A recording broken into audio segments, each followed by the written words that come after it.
Hey, this is Anney. And Samantha. And welcome to Stuff Mom Never Told You, a production of iHeartRadio.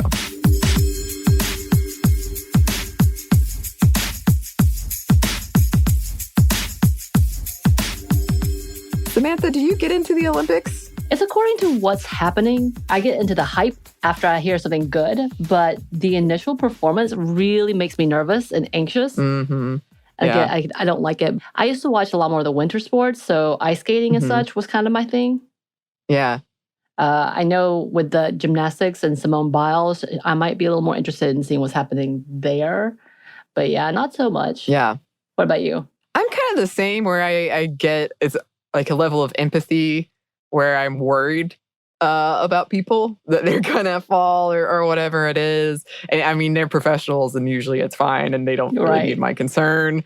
But I do get worried. I also really enjoyed ice skating and gymnastics. I usually watch and swimming. But I have friends, a group of friends who happen to be the friends that I'm going to the beach with soon. And we have a lot of good memories of just kind of having them on and getting into it. And so we're excited for that, potentially, because this is going to be an interesting Olympics. And yeah, as we release this, the Olympics are underway. I believe the day this comes out, which is July 23rd, is the opening ceremony. So just starting. Happy Olympics if that's something you're into. But yeah, disclaimer, there are a lot of issues to unravel with the Olympics, and specifically these Olympics in this case of, classism, sexism, racism, questions of who gets funding, of sexual assault of athletes, ableism this year. The pandemic's still very much not under control in Japan. In fact, back when I was researching this a couple of weeks ago, I think a state of emergency was declared for Tokyo, which means spectators will not be present. I just heard today that athletes will have to take medals off of a tray and put them on themselves instead of having someone put them on. Like all of these different things. I know that the city of Tokyo and a lot of people in Tokyo don't want to be having the Olympics, but it's not really up to them. So yes, all of that. Just to say, very aware that is all happening, and we hope that they can be as safe as possible and everybody going can be safe. For this episode, though, we did want to look back into some of the history of women in the Olympics, and you can see an episode I did with Eves, our very lovely friend and coworker Eves, on This Day in History class where I talked about this. It's much shorter, but you're going to hear a lot of similar information that I thought we could share again. And also we'll get into some current issues surrounding the games, not too in depth because honestly, each of them could be unpacked into a whole episode and should be, but just to go over some of those things. And also some things that maybe we remember and were inspirational for us when we witnessed them. At least I have a few of those moments. So yeah, let's get into it. So a lot of the story has to do with French feminist Alice Milliat and her Women's World Games, which took place from 1922 to 1934 and led to the Olympics letting women compete in events on a much wider scale. Yay. There's a lot of acronyms in this one, so bear with us. The Women's World Games were Milliat's response to the International Olympics Committees, or the IOCs, and the International Association of Athletics Federation, IAAF, disdain and fear of first-wave feminists gaining ground, and a lot of women wanting to compete in certain events like the 800-meter track event, events that did not recognize women or had been deemed unfit for women. Yes, this 800-meter track event, we're going to get into it, but it caused a lot of controversy when it came to women competing. So at this time, people, and particularly in this context, Europeans, were already talking about gender equality. The term feminism is thought to have been coined in the 1880s by a French activist by the name of Hubertine Auclair. Around the same time, Baron Pierre de Coubertin, who was also French, founded the modern iteration of the Olympics and the IOC. De Coubertin outright opposed women's participation in sports, and this bled over into what events he believed women could and should compete in when it came to the Olympics. De Coubertin allegedly said that the Olympics were created for, quote, the solemn and periodic exaltation of male athleticism with, quote, female applause as reward. Wow. He went on to say, quote, "It is indecent that spectators should be exposed to the risk of seeing the body of a woman being smashed before their eyes. Besides, no matter how tough a sportswoman may be, her organism is not cut out to sustain certain shocks. Her nerves rule her muscles. Nature wanted it that way." Wow, again. Oh. De Coubertin reasoned that, quote, "As no women participated in the ancient games, there obviously was to be no place for them in the modern ones," which, just as a brief aside, isn't the whole truth. It's not really the point, but he's wrong. Right. In general, just he's wrong doubly. Yeah. Yes. So the 1900 games were the first that allowed women to compete, though not officially sanctioned. 22 out of 997 of the competitors were women, and they competed in tennis, golf, sailing, equestrian, and croquet. Only golf and tennis had all-women events. Margaret Abbott was the first American woman to win an Olympic event. She won it in golf. Nice. And over the years, things like women's swimming were added, but track and field events were pretty much non-existent for female competitors. And why track and field? Historians aren't quite sure, but there are a few theories, including some physicians thought women exerting themselves to the point of visible sweat was unhealthy. Oh man, I'm dying then. It was thought to be possibly bad for the uterus and definitely viewed as unladylike and unattractive for men. Weirdly enough, still happening, I guess, in a way, since they keep disqualifying women from a lot of the track events, if you notice, and mainly women of color, but whatever. Right. So the Victorian woman was not meant to be muscular. It would break traditional gender norms and make her look too manly. So definitely some homophobia going on here as well. Some also speculate that men at large at the time wanted to be stronger than women, surprise, and that they wanted women to depend on them for protection and may have even wanted to be able to overpower them. Yeah, which is disturbing. Yeah, it's still happening today. Yeah, exactly. A lot of that is still happening today when we talk about people's discomfort with muscular women and this idea that it's not safe for women to be as competitive or athletic and let the men do this like tough manly thing. The whole idea of that still around. Mm-hmm. Yeah. There were so many myths about the health of women exercising during Victorian times, especially during menstruation. Women, and especially upper-class white women, because they were the ones with the time and money to exercise and play sports for leisure, just in general at the time, pushed back on these narratives in fields like bicycling, tennis, and swimming. And also, we've talked about a lot of these myths around women and exercising in several past episodes, if you're curious in learning more about that. The first French women's athletic club, Feminist Sport, which was founded in 1911, put together France's very first women's national championship for track and field in 1917. That same year, some of Feminist Sport's founders created the Fédération des Sociétés Féminines Sportives de France, Women's Sports Federation of France. I hope I did not completely butcher that. Well, enter Alice Milliat, one of these founders. She formally requested that women's track and field be added to the Olympics in 1921. She was turned down, so she decided to host her own Olympics. She founded the FSFI, or ISFI, and on March 24th of 1921, the organization hosted the inaugural Women's Olympiad in Monte Carlo, complete with 11 track and field events and 5 countries represented. It was meant to persuade the IOC to add women to the Olympics, and despite the fact that it was a success, the IOC rejected their appeal. Once again, that did not stop Milliat. The following year, the ISFI took it up a notch and hosted the first Women's Olympic Games with the idea of following the same 4-year schedule. Smart. The first one took place in Paris, and 5 countries, including the United States, participated, and it was attended by around 20,000 spectators. I love this. Yeah, but like, you know what? Here we go then. Let's go. Yeah, I'm down to do their own event. But De Coubertin and the IOC and the IAAF really didn't like it. Surprise. And yes, so many acronyms to keep track of here. They decreed that the IAAF should be in charge of all track and field events, including women's. This was a grab for control over the Olympics' brand image and rules around who could compete. After these two organizations agreed that, yes, the IOC and IAAF should each govern women's track and field events, acknowledging it was a thing, So at least they were like, okay, women can do this. They also immediately agreed that women would not have the right to appear in track and field events in the 1924 Olympics. As a result, the ISFI did strike the Olympic from their event and renamed it the Women's World Games to get the IOC off their backs. Such bitter babies. The show went on, though, and 4 years later, the second Women's World Games set in Sweden drew athletes from 9 countries.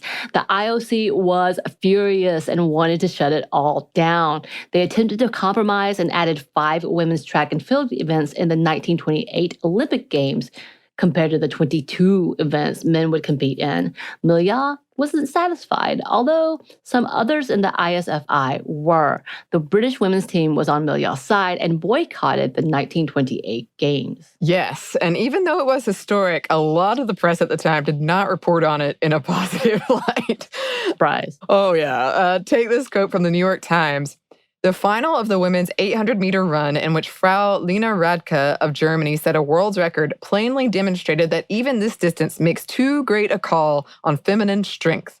At the finish, 6 out of the 9 runners were completely exhausted and fell headlong on the ground. Several had to be carried off the track. The little American girl, Miss Florence McDonald, who made a gallant try but was outclassed, was in half a faint for several minutes, while even the sturdy Miss Hitomi of Japan, who finished second, needed attention before she was even able to leave the field.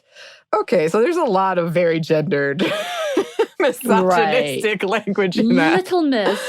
Little Miss, Little American gallant girl. try, like how condescending. Right. Also, like when you get to the end of a very intense physical activity, you might need a minute to recover. Right. Again, see Samantha and I running this race recently, and we were not bad. pushing ourselves that hard at all. It was bad. Oh, I was pushing myself. It just wasn't great. The slow and the miserable, as I like to call it. Yep. So women's participation in the 800-meter run in particular was controversial, and the IOC prohibited women from competing in this event again until 1960. Yeah. The 1932 Olympic Games only allowed women to compete in the 100-meter dash, which, to be fair, I couldn't do either. I mean, all of this is difficult. Yeah, I don't know why this hang up around the 800-meter run I find odd, but yeah, back to that original entry of women in the 1928 Olympics, the New York Evening Post ran a story headlined 11 Wretched Women about the women who competed in the 800-meter run. Yeah, what a story. Even better.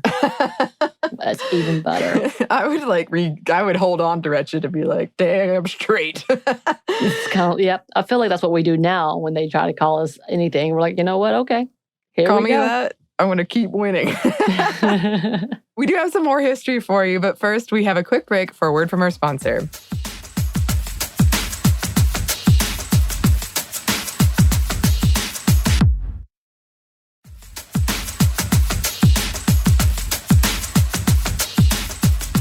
And we're back. Thank you, sponsor. So compared to the Olympics, the 1930s Women's World Game hosted 12 track and field events and competitors from 17 different countries. 1934's Women's World Game was even bigger, with 19 countries competing in 13 track and field events. With the success of these games, Milja demanded the 1936 Olympics include what she called a, quote, full program of women's events, or make the Olympics for male competitors only, because the ISFI was doing just fine. Thank you very much. She twisted the IAAF's arm, and they eventually conceded to a 9-event program at the Olympics and to acknowledge the record set at the Women's World Games. And the upcoming 1938 Women's World Games became the European Athletics Championships. It is a lot to keep track of, all these names. A lot of shifting, moving parts. We've got a lot of acronyms. Milja died in 1957, but she did live to see women in France get the right to vote in 1944. The contributions of her and the women competitors in these games was a big deal for women's equality. These were women who did not take no for an answer and made their own games where they could compete, where people weren't telling them what they could and couldn't do. And they were successful enough that the IOC had to listen to them. And to think of all the amazing, strong female athletes we've seen and the records they've broken, the feats they've accomplished, the girls they've inspired. And yeah, I'm a runner and I'm competitive. I've definitely missed my Olympic window. But if I had grown up not seeing women compete in track and field events at the Olympics, there's no way, for me personally at least, that would not have impacted me and what I thought I could accomplish. I had enough insecurities around running when I first started. I might have put limits on myself, and running, when I do it correctly and healthfully, it makes me feel powerful and strong and confident. And I owe at least some of that to the women before me who fought for this chance to compete. Right. Yes. And of course, big asterisks, we're mostly talking about white women and upper class white women here. Still at this point. Despite being limited in the number of competitors and events that allowed women to compete, historically, women have been more than pulling their weight in the U.S. when it comes to medals. At the 1952 Winter Olympics, the U.S. won 4 gold medals, and 2 of them were earned by women, despite the numbers being so disproportionate in terms of the high number of male athletes representing the U.S. and the low number of female athletes. At the 1972 Winter Olympics, the U.S. sent 77 men and 26 women. All 3 of the gold medals were earned by women. This trend continued over the next several Olympic Games. At the 1992 Winter Olympics, for example, all 5 of the U.S.'s gold medals were won by women. Also during the 50s, many majority white universities did away with women's sports, while many predominantly and historically Black universities did not, which did impact kind of the future of athletes in this country. Right. The right of women to participate in sports was officially recognized at an international conference, the Convention on the Elimination of All Forms of Discrimination Against Women in 1979. This followed in the footsteps of a 1964 survey at the Tokyo Olympics, where women reported that they, quote, became stronger, had even greater stamina, and were more balanced in every way after having a child.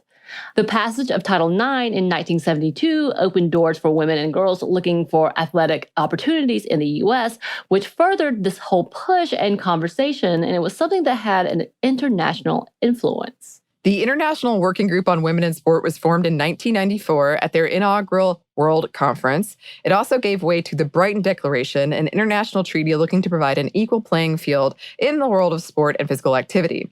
The following year, the UN organized the 4th World Conference on Women, Action for Equality, Development, and Peace in Beijing, where they released the Beijing Declaration and Platform for Action that for the first time specifically mentioned sport as a tool for women's empowerment and equality. The IOC updated their Olympic charter in 1996 with this. The role of the IOC is to lead the promotion of Olympism in accordance with the Olympic Charter. For that purpose, the IOC strongly encourages, by appropriate means, the promotion of women in sports at all levels in all structures, particularly in the executive bodies of nation and international sports organizations, with a view to the strict application of the principle of equality of men and women. They also held their first World Conference on Women in Sports that year, and with these 3 goals: create awareness about women's roles in sports, assess the progress made in the area of gender equality in sports, and define future priority actions to promote women in sport. They made a goal of having 20% of leadership roles be filled by women in 2005, which was later revised towards 30%, a goal they reached with 36 women in leadership positions out of 100 as of 2020. The first woman was elected to the IOC Executive Board in 1990, and in 2014, the IOC made the pledge to work towards 50% women participants and to add mixed gender events. The IOC launched the Gender Equality Review Project in 2017. In 2012, women won more medals than men for the very first time, and they also took home 29 of Team USA's 46 gold medals. Women accounted for 45% of the participants at the 2016 Games in Brazil, 5,176 women out of 11,444 athletes. In the 2021 Tokyo Olympics, that number is 49% women, according to the IOC. Again, things are changing kind of rapidly as we record this. They've also instituted scheduling policies to ensure equal visibility for female and male athletes and introduced a new requirement that all National Olympic Committees have at least 1 female and 1 male representative on their teams and are encouraged to have a man and woman carry their flag at the opening ceremony. In terms of the Paralympics, Tokyo has issued a rule that 40.5% of the competitors must be women. This is about a 40% bump from the 2016 games, which is substantial. Wow. Yeah. And yes, this isn't to say there have not been problems. In February of 2021, the head of the Tokyo 2020 Olympics had to apologize after saying something along the lines of women talk too much in meetings. So that's why he didn't invite them to meetings. They took too long. Right. Yeah. And he was like, oh, my bad. What? He did it in such a way where he was like, well, we all know I'm not wrong, right? But okay, I'm sorry. Right. And then they just left him there and everybody's like, wait, you're going to let him represent? And they're like, oh, okay, well, we'll bring another man as part of this instead. Right. It was kind of like, wow, you guys cannot read a room. Great job. Women that perform, quote, too well have long been subject to suspicion and punishment, as we've seen, often forced to take tests to prove their gender. This practice, called the nude parade, started regularly in 1968 as a response to the discomfort of American audiences in the face of muscular women athletes competing for the Soviet Union. Separate issue, but this may have been a part of a state-sponsored program that fed athletes vitamins that were actually steroids. So yeah, that's a thing still. The outcry against the nude parade caused the IOC to pivot instead to less than reliable chromosomal tests. Yes, and Heinrich Dora Ratjen was one of the first gender scandals of the Olympics in 1936 when Ratjen placed fourth in the high jump competition. Due to a genital scar, doctors had identified Ratjen as a girl at birth, but Ratjen had always identified more as a boy. It wasn't until he was arrested in 1938 for being a, quote, man in woman's clothing in the police's eyes that Ratjen had to tackle this gender identity thing more head on. And yeah, this whole thing has impacted and continues to impact intersex and trans athletes particularly hard. And obviously, as we're having this conversation, it's also very binary of like male or female athletes. Right. So that is absolutely still an issue. Yeah. And the IOC abolished a gender verification test in 1999, but that has by no means prevented gender suspicions. When Caster Semenya really destroyed the 2009 African Junior Championships 800-meter race, the IOC made her submit to sex testing, and they further went on to put in place mandatory testings for high testosterone in 2011, even though there's no scientific evidence that higher levels of testosterone boost strength and athleticism. And by the way, yeah, men do not have to undergo such tests. And yeah, it has been a disqualifier this year. Still angry about this. Yeah, me too. And like, I think the whole thing is bogus, but the fact that men don't have to do it, that just really infuriates me, because in theory you could have like some really high testosterone man, right? Like, then we need to, but regulate that too, right? Again, I think the whole thing is nonsense. But yeah, there's many infuriating levels. We do have some more infuriating things, but also some uplifting things that we wanted to talk about. But first, we're going to pause for one more quick break for a word from our sponsors.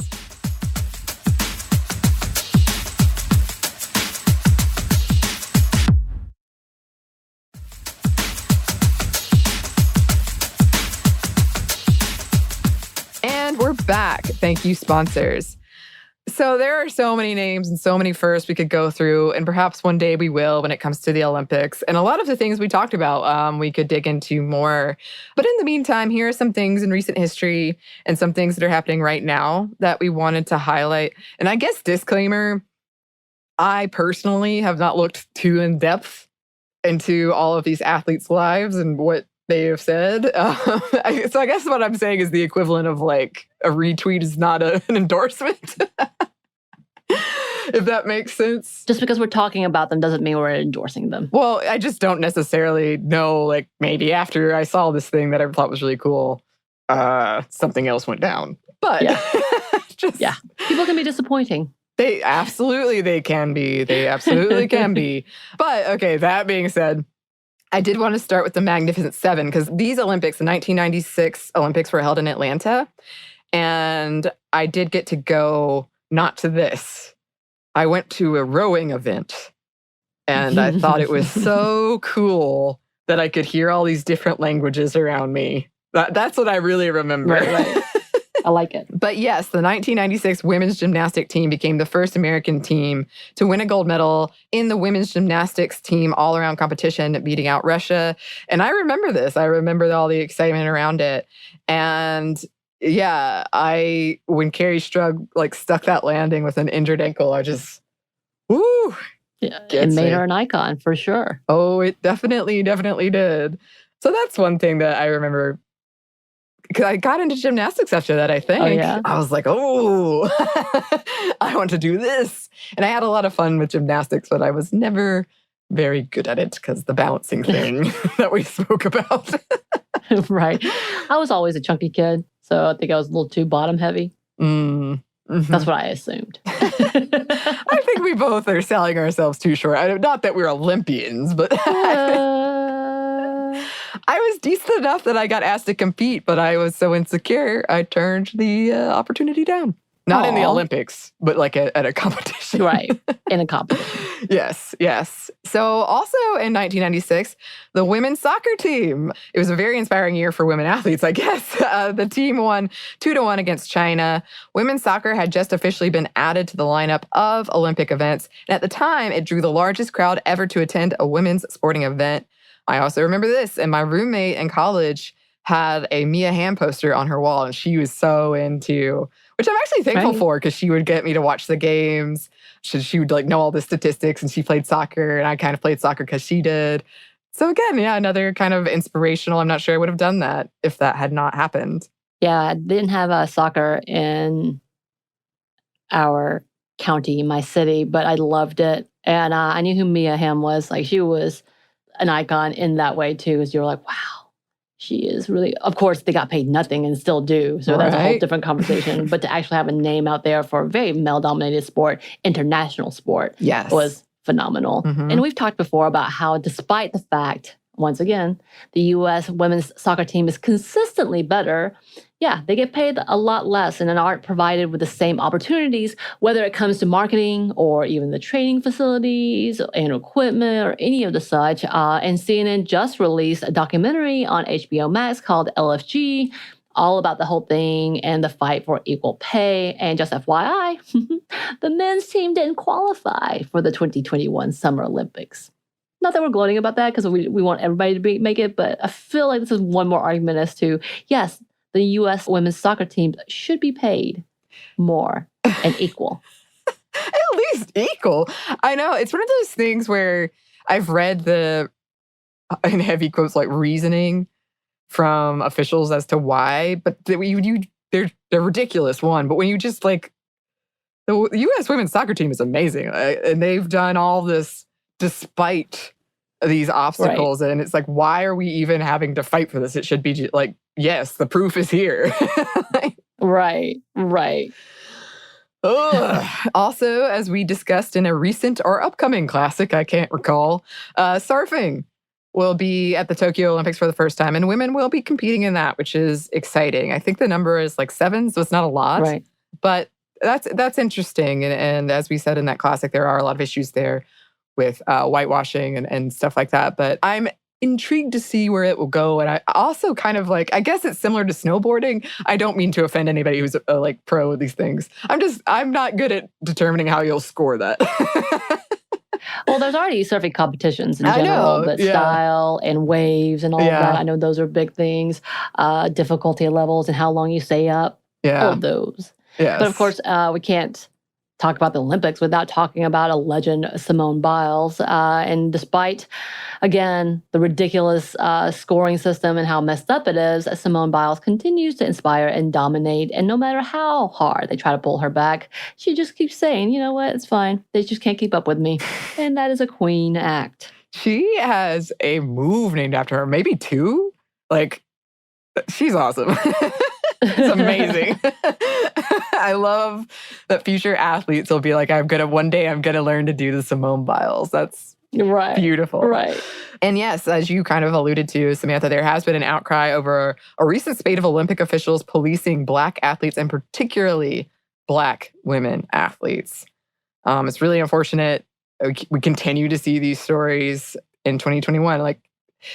It's frustrating that so many of these things that we talked about and the history are still here. Right. Well, the fact that changes didn't occur except for the past 5 years. Like, that's the most absurd of it all, is like, wait, it was 5 years ago that these changes were implemented?